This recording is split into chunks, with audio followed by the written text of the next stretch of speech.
Carlos Mesías, expresidente del Tribunal Constitucional, nos acompaña en estos momentos. Vamos un poco a conocer el contexto en el cual se mueven esas decisiones y sobre todo si es tan cierto como menciona el procurador del Poder Judicial y también el fiscal José Domingo Pérez, de que una decisión tomada por el TC en cierto modo puede ser observable, puede ser revisada. O también por otra parte, como manifiesta Ernesto Blume, que no se puede observar ninguna decisión que tome este órgano de control constitucional. Doctor Mesías, ¿qué tal? Buenos días. Buenos días, gracias por la invitación. Nos ponemos en el contexto intermedio. La legalidad y la constitucionalidad. ¿Puede o no puede ser observada, primero para comenzar la entrevista, puede o no puede ser observada una decisión que haya tomado el Tribunal Constitucional? El Tribunal es la última instancia y el artículo 121 del Código Procesal Constitucional señala que las decisiones de este órgano, que es el intérprete supremo de la Constitución, tienen carácter inimpugnable, porque en algún momento los juicios tienen que terminar y hay una última instancia. En materia de constitucionalidad y de protección de los derechos fundamentales, el tribunal es lo último, por lo menos en el orden interno. El que se siente afectado por una decisión del tribunal solo le queda la vía de la Corte Interamericana de Derechos Humanos, si es que no quiere acatar. Pero si no quiere ir a la Corte Interamericana, que en este caso tampoco procede, lo único que queda es acatar. Ya, pero ¿bajo qué contexto, qué pretexto o qué argumento legal, jurídico podrían recurrir a la Corte Interamericana? No hay, pues en este caso no hay ningún pretexto, porque a la Corte Interamericana recurren quienes sienten que se ha violado sus derechos fundamentales por parte del Estado. Y aquí más bien el que ha perdido es el Estado, ¿no? O sea, el Tribunal Constitucional ha reconocido que los derechos de la señora Keiko Fujimori han sido violados por el Estado. ¿Y el Estado cómo va a ir si justamente la Convención Americana, el Tratado de San José, es un tratado que firman los estados y en virtud del cual se comprometen a respetar los derechos de las personas? Entonces acá no puede ir el Estado a decir, no, yo sí he cumplido, ¿no? No se puede. Ya, claro, pareciera ser bastante descabellado si se quiere usar este argumento, pero en el extremo, por ejemplo, de las competencias que tiene el Tribunal Constitucional, en materia de habeas corpus, ¿cuál es el alcance? ¿Cuáles son los límites que en cierto modo también tiene un fuero como el tribunal? Yo creo que lo que a la ciudadanía acá le importa saber es qué es lo que ha pasado en el caso de la señora Keiko Fujimori, cómo es que deben entenderse los límites del tribunal en este caso específico. El tema es muy puntual. Toda persona que ha sido sentenciada o que ha visto privada su libertad necesita saber por qué se la priva de su libertad. Y entonces lo que el Tribunal Constitucional analiza es si los argumentos de los jueces, en este caso de los jueces penales, es un argumento válido y no es y que no constituye un razonamiento aparente. Ya. Entonces lo que el tribunal además ha evaluado es si es que la prisión preventiva bajo la cual ella ha estado más de un año gozaba de los estándares internacionales de protección de los derechos humanos. Entonces, si no había vulneración a sus derechos. Si no había vulneración a los derechos. Entonces el tribunal ha llegado a la conclusión de que se han violado sus derechos y por una razón muy sencilla y muy lógica, que es, me parece desde el punto de vista el siguiente: usted, yo o cualquier ciudadano puede estar en prisión privado de su libertad por más de un año y que hasta ahora no sepa cuáles son los cargos, o sea que en este momento no se le hayan formulado los cargos. Y además creo que lo que ha sido fundamental en el caso del tribunal es que no ha sucedido lo que aconteció en el Poder Judicial, donde los jueces cuando ya iban a dictar sentencia eran presionados con un audio, con una noticia, salía algo por acá. Lo mismo quisieron hacer en el Tribunal Constitucional. Empezaba a salir las declaraciones de Dionisio Romero, el sobrino de Yoshiyama. Entonces el tribunal dijo, no, un ratito, a mí no me presiona, yo soy la máxima instancia, aquí no me importan los medios de comunicación, aquí yo estoy por encima de la ley, pero no de la Constitución, así que voy a dictar sentencia con lo que hay del expediente y eso es lo que ha pasado, ¿no? Pero eso en el extremo de la vulneración de los derechos que se pudo haber hecho de la investigada Keiko Fujimori. Así es. Pero en la cuarta instancia que se habría constituido, según lo que aseveran los críticos de esa decisión, por ejemplo, si era competencia del Tribunal Constitucional calificar la carga probatoria que tiene el Ministerio Público sobre la investigada, ¿es competencia del Tribunal Constitucional? Claro, lo que pasa es que el tribunal analiza la constitucionalidad de todos los elementos del proceso penal. Entonces, por ejemplo, si las pruebas, para explicarlo, ¿no? ¿Qué pasa si a ustedes se lo juzga con una prueba prohibida? vamos a decir que hay una confesión por parte suya, que el fiscal dice que es una confesión sincera, pero el tribunal descubre que ha sido el resultado de la tortura o del chantaje. Esa prueba no es válida. Entonces el tribunal dice, no, con esa prueba no lo puede juzgar. Entonces sí puede entrar el tribunal a evaluar y ponderar las pruebas, porque puede tratarse de pruebas falsas, pruebas construidas, pruebas que son objeto de la presión. Entonces, por ejemplo, en el caso del señor y del sobrino de Jaime Yoshiyama, lo que hay que ver es qué tipo de presiones hay sobre él. Entonces, qué tipo si se ha quebrado la voluntad, porque las declaraciones de los testigos y de los colaboradores, como viene adjetivada, tienen que ser eficaces y tienen que probar la verdad. Pero además de eso, tiene que haber un elemento, una manifestación sincera de la voluntad. Pero esa es competencia del Tribunal Constitucional, ver si se quebró su voluntad para que pueda determinarlo o para que pueda decir lo que ha dicho ante la Fiscalía. Lo que pasa es que claro que puede ser competencia si es que forma parte del habeas corpus, pero digamos, si el tribunal ve que dentro del expediente hay una persona cuya declaración no es sincera, ha sido objeto de presión, de tortura, esa prueba no es válida, el tribunal la elimina. Ya. Pero también hay que tener en cuenta, ¿no es cierto?, que el Tribunal Constitucional lo que hace es evaluar lo que existe en ese momento del expediente. Entonces no puede ser que el procurador o quien es parte en el habeas corpus diga, oye, un ratito, acá hay una prueba que acaba de salir en el periódico. Eso no puede suceder.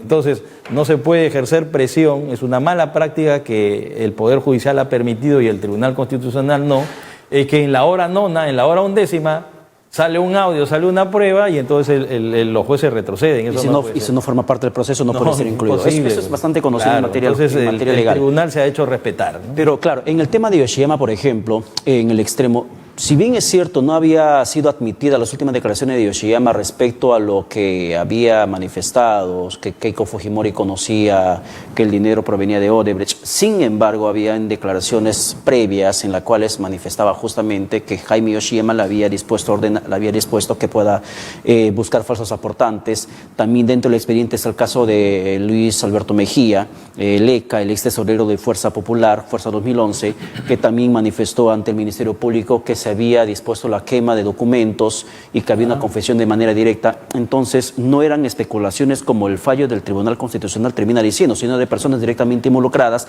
y a eso se termina sumando perdón, doctor Mesías, para cerrar mi idea, sí. A eso se termina sumando los falsos aportantes que también aseveraron de que no tenían la capacidad adquisitiva suficiente, y otros que habían fungido como falsos aportantes pero que ni siquiera tenían conocimiento de que iban a figurar en ese extremo y en las cantidades que estaba en el reporte ante OMPE. Entonces, con todos esos elementos, yo le planteo la pregunta, ¿le competía al Tribunal Constitucional, con todas las variables que le estoy indicando, calificar de especulaciones a las pruebas que tiene el Ministerio Público?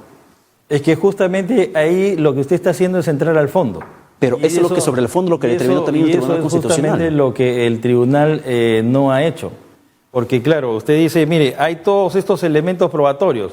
En consecuencia, todos estos elementos probatorios son válidos, pero esos elementos probatorios, por más válidos que sean, no ameritan la prisión preventiva. Porque la prisión preventiva, como su nombre le indica, es provisional. Y según los estándares internacionales de protección de los derechos humanos, la prisión preventiva es una excepción, no la regla. Sí. Entonces el tribunal ha dicho, la señora tiene arraigo, sí. ¿Es líder de un partido político? Sí. ¿Obstruye la impartición de justicia? Vamos a decir que sí. Pero lo que dicen los estándares internacionales es que basta que no se cumpla uno de los elementos para que la prisión preventiva no proceda.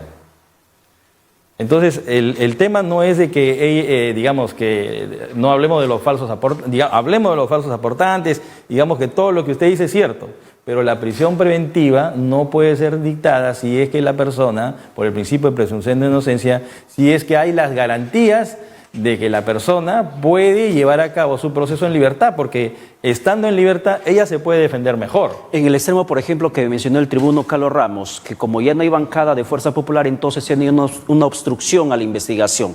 ¿Se podría tomar eso como un hecho relevante? De que solamente por falta de un parlamento, de una bancada en el Congreso de la República que ha sido disuelto el pasado fin de septiembre, ¿ya no existe obstrucción a la investigación? Bueno, ese es el razonamiento que ha tenido el magistrado Carlos Ramos. Ya. Pero, digamos, es obvio que uno de los elementos que esgrimía el fiscal José Domingo Pérez es que la señora Keiko Fujimori, una de las pruebas había sido el chat de la botica, ¿no es cierto?, a partir del cual es uno de los elementos. Por eso es que el magistrado Carlos Ramos dice, tú me dices que el chat de la botica demuestra de que desde el Congreso, ella como líder de un partido, obstruía la justicia. Bueno, si el Congreso está cerrado, esa prueba que tú me has presentado ya no se amerita para que seguir con la prisión preventiva. Pero Fuerza Popular está próximo también a participar en la contienda electoral el 26 Pero no de enero. se sabe si va a ganar, no se sabe si va a pasar la valla. Y además hay otros actores implicados en esta presunta trama de corrupción que se montó desde Fuerza 2011, por ejemplo, con el tema de Chávarri, que sigue en la Fiscalía de la Nación, o en la Junta de Fiscales Supremos, perdón. Entonces, si hay esas vinculaciones... Pero Chávarri no está vinculado con el tema de Keiko, ¿no? Pero forma parte del argumento fiscal, de la intromisión que se había hecho finalmente para que se pueda obstruir la investigación o los casos que se le perseguía a Fuerza Popular o a Keiko Fujimori. Pero ya hemos visto que el fiscal José Domingo Pérez es absolutamente autónomo, independiente y parece el jefe del Ministerio Público. De manera que creo que el fiscal Pedro Chávarri no tiene ninguna posibilidad de influir en el proceso que se sigue contra la señora Fujimori. Pero bueno, ¿qué es lo que podría pasar ahora? Para terminar, doctor Mesías, ¿qué es lo que podría pasar con esta decisión tomada por el Tribunal Constitucional? ¿Es vinculante? Es vinculante. ¿Hasta qué extremo es vinculante? Bueno, está libre la señora. En Ya. ese sentido es vinculante. Perdón, quiero precisar la pregunta. ¿Es vinculante en el extremo sobre la investigación que se le sigue a Keiko Fujimori sobre la carga de prueba que tiene el Ministerio Público? No. Lo que el tribunal simplemente ha dicho es que no se cumplen las reglas o los principios, los requisitos para que haya una prisión preventiva. Eso es lo que hay. Ya, ahora sí, para terminar, me quedó claro ese punto que se me acaba de explicar. Para terminar, ¿le competía al Tribunal Constitucional calificar o no como organización criminal a Fuerza 2011 o Fuerza Popular? Al Tribunal Constitucional. ¿Le competía desestimar ese argumento fiscal? Mire, lo que pasa es que en la Constitución existe un derecho que a la vez es un principio. Ya. El derecho el derecho al principio de legalidad penal. O sea que usted no puede ser juzgado por un hecho que no se encuentra, que no se puede subsumir, que no cae dentro del tipo penal. Ya. ¿No? Entonces, si ese es un derecho, el tribunal también tiene la posibilidad de observarlo. Pero fijar posición le compete al Tribunal Constitucional, por ejemplo. ¿Por qué le digo esto? De hecho, que usted ha visto, creo que es el punto 73 de la resolución del Tribunal Constitucional, donde menciona que no se puede determinar que Fuerza Popular es una organización criminal porque el acta de constitución es de un partido con el orden jerárquico de un partido político y por lo tanto no es organización criminal. Ese argumento, ese razonamiento del Tribunal Constitucional, ¿era competencia de esa instancia? Pero claro que sí. Claro que sí, porque vamos a ver, para ponerle un ejemplo, ¿no?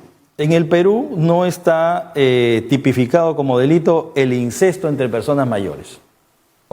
Entonces, ¿qué pasa si dos hermanos tienen relaciones sexuales y son mayores de edad? Y entonces son juzgados por un juez, vamos a decir, retrógrada, qué sé yo, que no entiende bien las cosas, dicta prisión preventiva contra esos dos hermanos y esos dos hermanos plantean un habeas corpus porque dicen el incesto entre personas mayores no es delito. El tribunal tiene que entrar a ver el fondo, no. Claro, se tiene que pronunciar porque dice, esto no es delito. Claro, entonces la persona está privada de su libertad. En el contexto legal. Lo que el tribunal, claro, entonces lo que el Tribunal Constitucional ha dicho, oye, lo que tú estás describiendo como una organización criminal no se subsume en el tipo penal. Pero eso es como calificar, por ejemplo, un delincuente, esperar que en su acta de nacimiento diga que va a ser delincuente de grande. Eso no se va a ver en ninguna parte del mundo. No le entiendo la pregunta. En el sentido, por ejemplo, si dice el Tribunal Constitucional que Fuerza Popular no es una organización criminal, desestimando el argumento fiscal, es que fíjese, es como decirle a una persona, calificar a una persona sin su acta de nacimiento, cuando sea grande va a ser delincuente o no va a ser delincuente. No se puede determinar el rol o la función, el papel que va a cumplir. Con mayor razón, pues, con mayor razón. Si eso puede decir el tribunal, con mayor razón, el juez no puede decir que mañana más tarde Fuerza Popular va a ser una organización criminal. Pero es parte de la investigación. Pero ¿cómo es que un juez va a decir, ¿sabe qué? Voy a detener a la lideresa del partido político porque mañana más tarde puede convertirse en una organización criminal? Se juzga sobre hechos pasados, no sobre probabilidades futuras, porque si no, usted también podría ser preso en este momento porque mañana usted en el ejercicio de la libertad de expresión puede cometer el delito de difamación o calumnia. Ya pasé por un proceso de eso, doctor, y le digo que salí ganando. Entonces, mire, ¿sabe qué es lo que puede pasar? Pero le digo, hay la posibilidad de que mañana diga, como este señor ya cometió ese delito, hay que meterlo preso porque mañana puede cometer lo mismo. No, es que no cometí delito, me absolvieron del proceso. Pero lo que quiero decirle. Claro que sí, pero le insisto en el sentido de que, o sea, si usted es una aseveración de tema de difamación de periodistas, hay mucho que termina cayendo en eso, sí es cierto. Yo he sido parte de un proceso y pero nadie puede meterlo a usted preso por a lo que quiero ir, doctor Mesías. Cuando usted me dice que no, es que puede ser que mañana Fuerza Popular se convierta en organización criminal. No, doctor Mesías, no lo estoy diciendo yo, sino lo que le estoy poniendo en el contexto es el argumento fiscal que termina siendo desestimado por el Tribunal Constitucional en los actos, en los actos previos que había cometido aparentemente Fuerza Popular o Fuerza 2011 en su momento con el tema de la rifa, los cócteles, rifa con ganadores que nunca aparecían, los cócteles que no se pudieron justificar. Si me permite, que habría operado como una organización. La pregunta suya pero el fiscal ha dicho que hay la posibilidad de que mañana más tarde Fuerza Popular sea organización criminal y usted ha llegado a la conclusión conmigo de que eso no es posible. No dije que es un argumento mañana más tarde, sino que el argumento fiscal es que Fuerza Popular es una organización criminal y que el Tribunal Constitucional terminó desestimando, aseverando de que en el acta de constitución no figura una constitución de organización criminal, sino de un partido político. Así es. Sobre ese contexto le digo, es como si le pidiera sobre el acta de nacimiento a un delincuente para ver si su inscripción ante RENIEC o ante el cura termine diciendo que va a ser delincuente cuando sea grande. No le entiendo la pregunta, pero yo le podría decir una cosa. ¿Usted sabe cuántos militantes tiene Fuerza Popular? Pero eso, ¿qué tendría que ver? Es que tiene que ver porque Fuerza Popular no solo es la señora Keiko Fujimori y no solo es los congresistas que están en el Parlamento. ¿Ya? Fuerza Popular o como el APRA puede tener 300.000 militantes. Entonces, cuando usted dice que Fuerza Popular es una organización criminal, lo que está usted diciendo es que todo el partido político, yo no estoy diciendo, doctor, que el fiscal está diciendo que los 300.000 militantes de Fuerza Popular forman parte de una organización criminal. No tiene sentido. Pero bueno, es el argumento fiscal. Me da usted la razón, ¿no? No, le vuelvo a decir, es el argumento fiscal de la forma como habría operado. Pero y que finalmente el Tribunal llega usted a la conclusión de que lo que dijo el fiscal está mal, ¿no? No podría decir lo que le dice el fiscal está mal. Pero sí le ¿Está bien, entonces? No podría decir lo que diga el fiscal está mal, pero sí podría decir que no es correcto lo que ha hecho el Tribunal Constitucional de poner candado a algo que aún está en investigación, es materia de investigación, fijando posición diciendo este partido no es organización criminal. No puede ser una organización. Es que los partidos, entienda, los partidos políticos no pueden ser organizaciones criminales. Es que tampoco es que las organizaciones criminales, doctor, no se constituyen legalmente. Permítame. Las organizaciones, ¿cómo que los partidos políticos están constituidos legalmente? No, las organizaciones criminales no se constituyen legalmente, por eso, mi querido, operan. Pero los partidos políticos no constituyen organizaciones criminales. Los que constituyen organizaciones criminales son las personas, no las instituciones. ¿Ya? Las personas. Entonces, lo que tiene que hacer el fiscal es identificar quiénes dentro de Fuerza Popular constituyen una organización criminal, han formado una organización criminal, pero no puede decir a secas y pedir la disolución de un partido político diciendo, esta es una organización criminal. ¿Qué es eso? De repente usted milita en el partido, vamos a decir, en el partido moradito, usted milita en el partido moradito y mañana usted quiere ser diputado y porque el señor Mora, vamos a decir, cometió un delito, en su puesto negado, por cierto, y usted termina siendo cómplice del señor Mora, porque pertenece al partido moradito. ¿Se da cuenta el razonamiento? Es poco democrático. Doctor Mesías, no se me pique. Solamente le estoy planteando el argumento fiscal. Yo no me pico, pero... No, la verdad es que la respuesta al argumento que usted... Es que el argumento que usted me manifiesta... No se trata de que usted se convierta... Tampoco se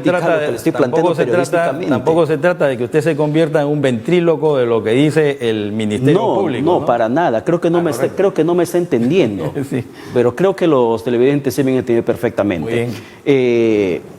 Al respecto de esto, vamos a esperar que determina finalmente el Tribunal o el Ministerio Público respecto a este hecho, porque yo me sostengo lo mismo. Sí coincido plenamente en los presupuestos para la prisión preventiva sobre un investigado, que no se puede vulnerar el derecho. ¿Era competencia del TC pronunciarse? Sí, claro que sí. En el extremo, si no se cumplían los presupuestos, tenía que determinarse la libertad.